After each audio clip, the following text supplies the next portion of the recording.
አደይ እንግዲህ መከራዋን እየበላች ትገኛለች። አደይ ተሰቃየች በእውነቱ ማለት ነው። መከራዋን እየተሰቃየች ነው ማለት በቃ የስራ ከነፍቅር ቤት ወጣም ስራ ልትፈልግ ብትሄድም ደላላው ይዟት ሲሄድ ሴትይቱ ሌላ ሰው ቀጥራው አገኘች። ከዛም እንግዲህ አባቷን በርቀይ ታየች። ከዛም ከደላላው አምልጣ እየሮጠች በጥሻ ውስጥ መሄጃ አጣች። አሁን የት አባቴ ልግባ እንግዲህ የት ነው የምሄደው አለች። እየሮጠች ዳይመንድና ኪንጎን መንገድ ላይ አገኘቻቸው። ከዛ ጋር እነሱ ጋር ሄዳ መተንፈስ አቃታት። እንዴ አደይ ምን ሆነሽ ነው? ማን ያባረረሽ አላት ኪንጎ። መተንፈስ አቃታት። አደይ ያቺ ፍቅር ናት አይደለ ከቤት ያባረረችሽ አላት ዳይመንድ። እሷ ብትሆንልኝማ በማን ልድል ያለች እንደዚህ ያሰቃየቻት እንኳን ለፍቅር ያላት እኔ እንጃ እኔ። እናም ታዲያ ማን ነው እሱ ሲላት ዳይመንድ አባቴን አይቼዋለሁ፣ አባቴ እየተከታተለኝ ነው አለች። ምን? አዎ። ቆይ አንቺ ያለሽበትን ማን ነገረው አላት። አላውቅም ዳይመንድ ተሰቃየው። ቆይ አንቺ ለምን ወጣሽ ከቤት ሲላት እኔ ከቤት ወጥቻለሁኝ እናም ደላላ ጋር ሄጄ ስራ አግኝቼ ነበረ። ከዛም ሴትይቱ ሌላ ሰው ቀጠረች። አሁን የት አባቴ ነው የምገባው እንግዲህ ዳይመንድ አለች። ዳይመንድን በጣም ደነገጠ፣ አባቷ አይለኛ መሆኑን ስለሚያውቅ ማለት ነው። አደይ ከዛ መሄጃ ስላጣች ወደ እነ ኤላ ቤት አቀናች። ኤላም ሰው ቤቱ እንዲገባ አይፈልግም። ምን አይነት ባህሪ እንዳለው ራሱ አላውቅም። ኤላ ማንንም አይፈልግም ከሚስቱ ውጪ ማለት ነው።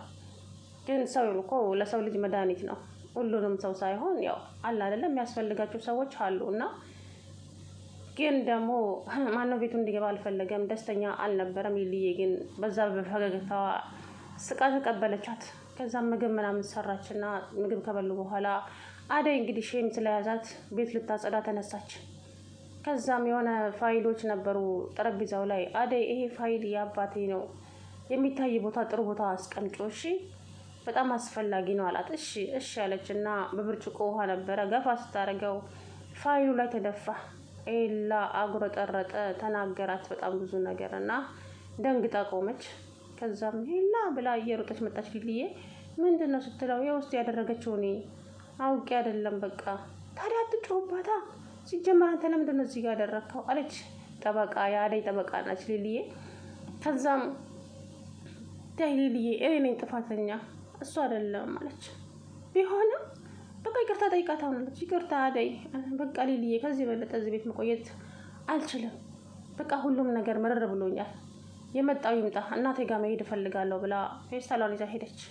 ለነበረን ቆይታ ከልብንም አመሰግነው ብላ ሊልዬ በጣም ከፋት። ለምን እንደዚህ ታደርጋለህ ኤላ? ያለችበትን ሁኔታ እያወቅህ እንዴት እንደዚህ ታደርጋለህ አለችው። ከዛም እሷ ውልቅ ብላ ሄደች። እንግዲህ ዴቭ ደግሞ አሁን እየቆጨው ነው አደይ ከዛ ቤት መውጣቷ። ምግብ አብስሎ የሚሰጣቸው የለ። ቤዛም ሊዲያም ፍቅርም ማንም እንኳን ስራ እንኳን የሚችሉ ሴቶች አይደሉም። እና እንግዲህ ቤቱ አይጸዳ፣ ቡና አይፈላበት። እንግዲህ ወንድየው እንኳን ታዝቧቸው እናንተ አሁን ሴት ናቸው እንዴ እያለ እንግዲህ ሰላም አለይኩም ወራህመቱላሂ ወበረካቱ። ድና የተከበራችሁ ቻናል ቤተሰቦች እንዴት ናቸው? እኔ ያለው አልሐምዱሊላህ።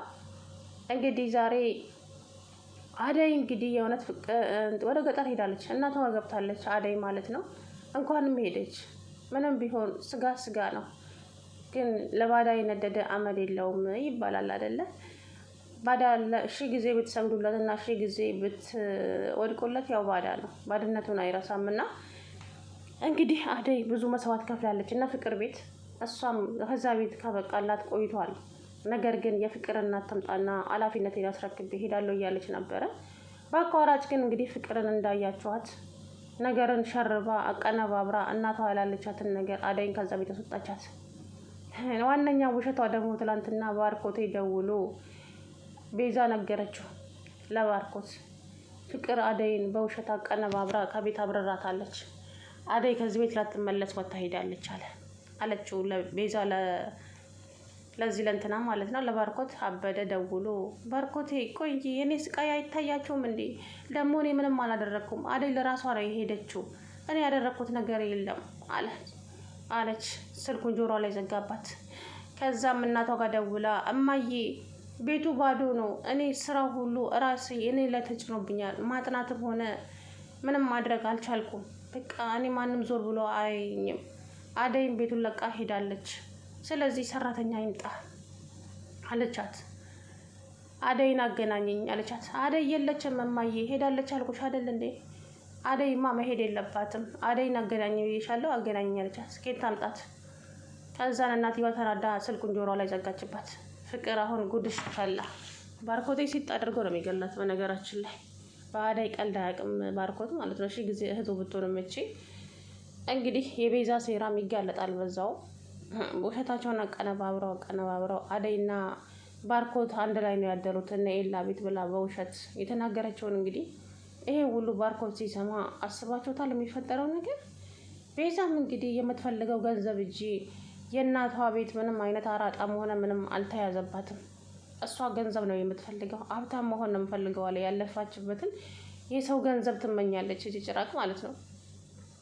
ፈጣሪ ሆይ ከወደዳችሁ የሰው ነገር አያስመኛችሁ። በላባችሁ ያገኛችኋት 10 ሳንቲም ብትሆን የራስ ነገር ነው በረካ ያለውና ቤዛ እንግዲህ ሀብታሙን እያየ ታጠምዳለች። ዴቭንም ለማጥመድ እንግዲህ ቤተሰቦቹ ገና ለገና ውጪ ስላሉ ገንዘብ እንደፈለገ ነው ያለው ብላ እሱንም ለማጥመድ አደይና ዴቭን አጣልታ እሷ ዴቭን የራሷ ለማድረግ ነበረ። ከዛም ኤላንም እንደዛው ኤላም ሀብታም ስለሆነ ከዛ እሱንም እንደዛው ባርኮቴንም እየቀለደችበት እንጂ ለባርኮቴ ምንም አይነት ፍቅርም ሆነ ቦታ የላትም። ባርኮቴ ግን ይሄንን ነገር እህቱ ደግማ ነግረዋለች። አንተ ንቃ፣ ከእንቅልፍ ተነሳ ወንድሜ፣ ምን ሆነሃል? እሷ በጭራሽ አትወድህም አንተን። ምን ሆና በጥፊ መታት። አንድ ቀን ይቆጭሃል። የእህት ምክር ማለት ነው። እውነቱን ለመናገር ባርኮቴ ፍቅር አንዳንዴ እውነት ነው የምታወራው። የምሬን ነው የምላችሁ። በቤዛ ጉዳይ ብልጥና አስመሳይ መሆኗን ታውቃለች። እና እንግዲህ እሷ ገንዘብ ነው የምትፈልገው። ዴቭ ደግሞ አንድ ቀን እንኳን ምንም ፍቅሯንም እንኳን በስነ ስርዓት አላስረዳዋትም።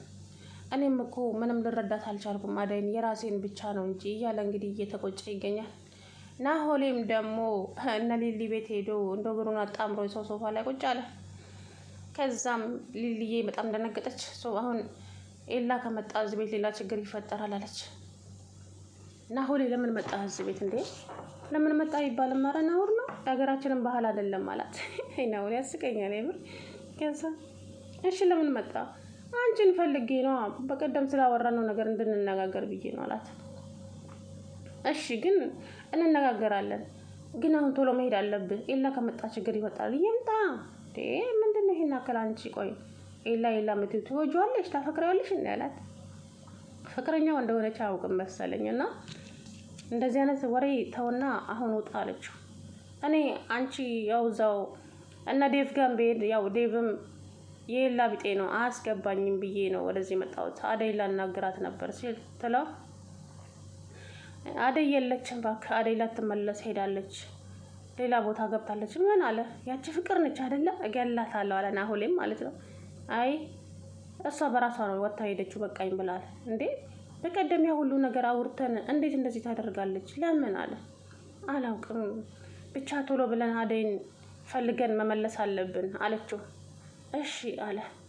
ከዛም ናሆሌ እንደዛው እያለ እየተንጓለለ አልሄደምና ሊዲያና ኤላ ወደ ቤት ተመልሰው ሲመጡ ኤላ አንተ ውሻ ምን ትሰራለህ ቤት ያለው። የሰው ልጅ በመጀመሪያ ደረጃ ውሻ አይባልም። በእውነቱ እኔ የውሻ የሚባል ስድብ በጣም ነው የሚያስጠላኝ። የሰው ልጅ ውሻ አይደለም። ውሻና ቆይ እንስሳና ሰውን እንዴት አንድ ላይ ታደርጋላችሁ? በፈጣሪ እንዴ የምር ይደብራል። ከዛም እንግዲህ ኤላ ጉሮሮን አነቀው። ለቀቀኝ አንተ ምን ሰው ነህ? ቆይ ሰው ቤት ሲመጣ እንዴት እንደዚህ ትብላለህ? እኔ የመጣሁት ሊሊን ፈልጌ እንጂ ማንንም ፈልጌ አይደለም። እና ከሚስቴ ምን ጉዳይ አለ? ከእሷና ከአደይ ጋር ያወራነው ነገር ነበረ። በቃ ለዛ ነው የመጣሁት። ቆይ ምንድነው እሷ ላይ? ከዛ ሊሊ በጣም ተናደደች። በጣም ማለት ነው። እንዴት አንተ ይሄ ልጅ ለራሱ አዘን ላይ ነው ያለው፣ ለምንድነው እንደዚህ የምታደርገው? አታስብም እንዴ አለች። በጣም ተናደደና ኤላዬ ወጥቶ ሄደ። ማነው እሱ ናሆሌም ሄደ። ከዛ ወደ ቤቱ ተመለሰና ከእናቱ ፎቶ ጋር እያወራ እማዬ እዚች ምድር ላይ እኮ ብቻዬን ነኝ፣ ማንም የለኝም። ግን እንዴት ነው ብቻዬን የምኖረው እናቴ ከብዶኛል እኮ እያለ የምሬ ነው። በጣም ነው ያሳዘነኝና እንደዛ እያሰበና እያዘነ ሊዱ መጣችለት። ሊዱዬ እንግዲህ እንኳን አይደለም የተኛን ሰው ትቀሰቀሳለች ማለት ነው። እሷን ሳይ ትንሽ ፈገግ አለ ማለት ነው። እኔ እያለሁልማ አይደብርህም? ቆይ ከማን ጋር እያወራክ ነው ስትለው ከእናቴ ጋር። አረ በስመ አብ በል አንተ እንዴ! እናትህ እኮ ሞተዋል ምን ሆነህ ነው አለችው።